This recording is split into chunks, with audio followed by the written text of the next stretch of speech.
Je me surprends encore à repenser à cette année étrange, comme si tout s'était déroulé dans une brume lourde. Une partie de moi voudrait tout effacer, mais une autre insiste pour tout revivre, pas à pas, pour comprendre où tout a réellement commencé. Peut-être que raconter ce qui s'est passé m'aide à respirer plus librement, ou peut-être que je cherche seulement à mettre de l'ordre dans ce chaos silencieux. Quand ma fille, à peine 30 ans, a quitté son mari pour suivre un autre homme dans un autre pays, je me suis retrouvée seule avec mon gendre. La maison semblait trop grande d'un coup, les couloirs vides, l'air froid même en plein été. Je n'avais jamais pensé que je resterais là plus longtemps qu'elle. Et pourtant, c'est ce qui est arrivé. Je sentais qu'il m'en voulait. Pas ouvertement, pas avec des mots, mais par cette manière de m'éviter, de claquer des portes trop vite, de respirer trop fort en passant devant moi. Comme si j'avais été responsable de la fuite de ma propre fille.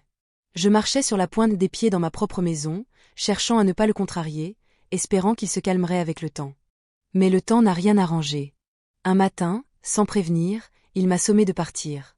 Pas de cris, pas de grands gestes, juste un regard lourd, ferme, fermé. Il m'a dit que je devais trouver un autre endroit où vivre, que la maison n'était plus un lieu pour moi. J'ai senti les jambes me lâcher. C'était ma fille qui était partie, pas moi. Moi, je restais, je tenais encore ce foyer debout, et pourtant c'était moi qu'on expulsait comme une intruse. Je n'ai rien répondu. Pas une plainte, pas une larme devant lui. Je me suis contentée de préparer une petite valise. Je crois que la dignité est la dernière chose à laquelle on doit renoncer, surtout quand tout le reste s'écroule.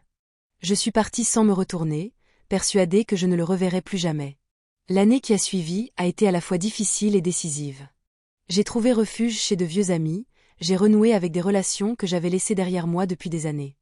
J'ai repris en main mes affaires, mes investissements, mes entreprises, cette partie de ma vie que j'avais trop longtemps laissée en veille pour ma famille. Je me suis redressée lentement, mais sûrement. Et pour la première fois depuis longtemps, je me suis rendu compte que j'étais riche.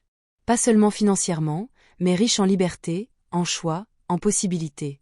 Je n'avais pas pensé croiser mon gendre à nouveau. Mais la vie a une manière étrange de nous ramener là où quelque chose reste inachevé.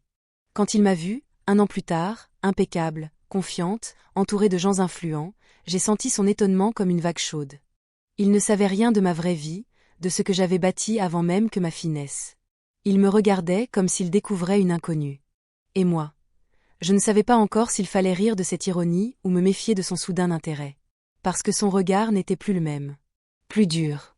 Plus calculateur. Plus inquiet aussi.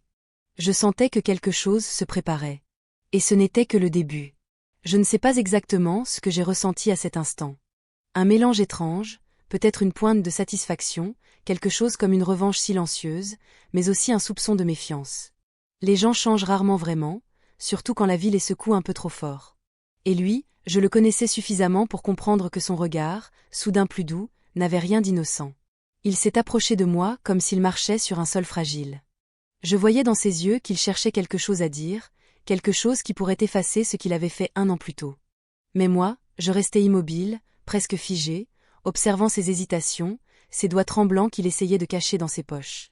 Une année avait passé, mais il portait encore la fatigue, l'amertume, peut-être même la solitude. Je me suis demandé ce qu'était devenu sa vie après mon départ. La maison trop grande pour une seule personne, les souvenirs qui collent au mur comme de l'humidité, les regrets qui grattent le cœur plus fort la nuit que le jour. Peut-être qu'il s'était retrouvé face à lui-même, pour la première fois depuis longtemps. Sans ma fille, sans moi, sans personne pour remplir ce vide. Et je savais que le vide, parfois, pousse les gens à revenir vers ce qu'ils ont rejeté. Il a tenté un sourire, maladroit, presque timide. Je me suis rendu compte que je n'avais jamais vu ce sourire avant. Le sien d'autrefois était plein d'assurance un peu trop bruyante. Celui-ci contenait une excuse qu'il n'arrivait pas à formuler. Je ne l'ai pas invité à parler. Je n'ai rien facilité. Je voulais qu'il fasse l'effort de traverser cette distance qu'il avait lui-même créée. Alors je me suis tournée légèrement, comme si j'allais partir, et cela l'a forcé à réagir. Son souffle s'est accéléré, sa main s'est levée, hésitante, puis il m'a demandé si j'avais un moment. Je ne lui ai pas répondu tout de suite.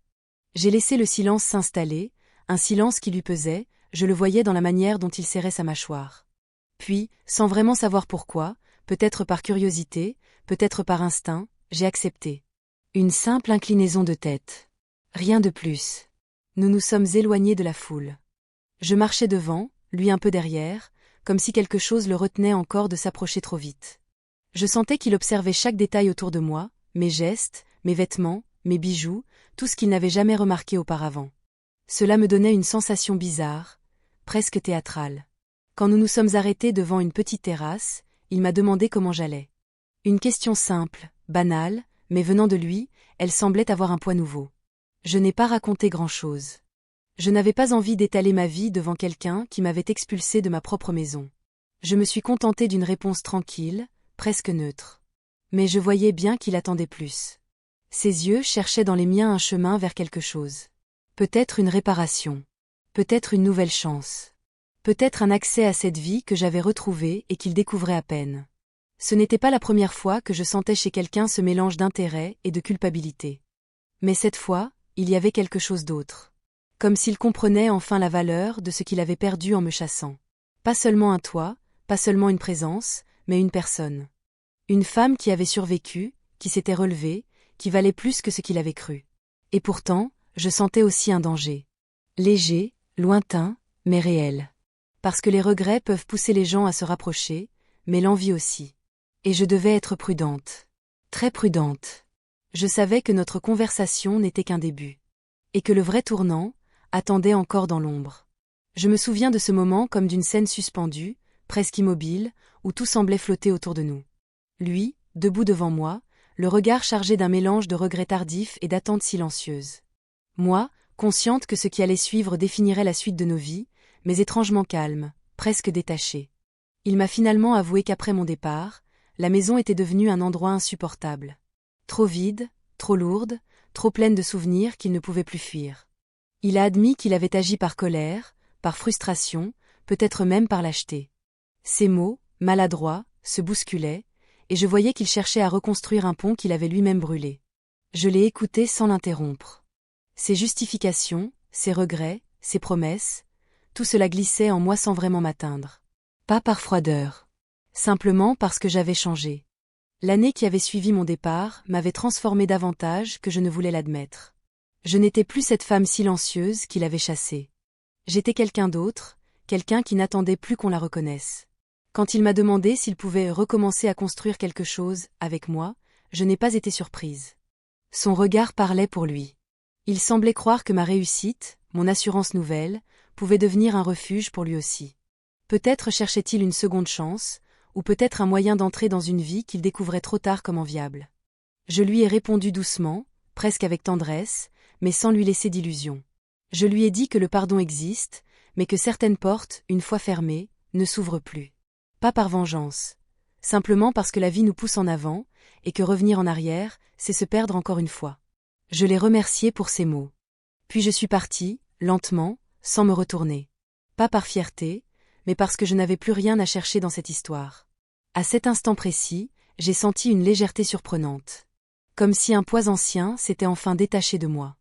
Lui est resté immobile, figé, comprenant peut-être pour la première fois qu'il ne retrouvait pas seulement sa belle-mère, il avait perdu la femme qu'elle était devenue. Et moi, je marchais vers ma nouvelle vie, sûre d'une chose. Parfois ce que l'on croit être une fin n'est qu'un début que l'on n'attendait plus.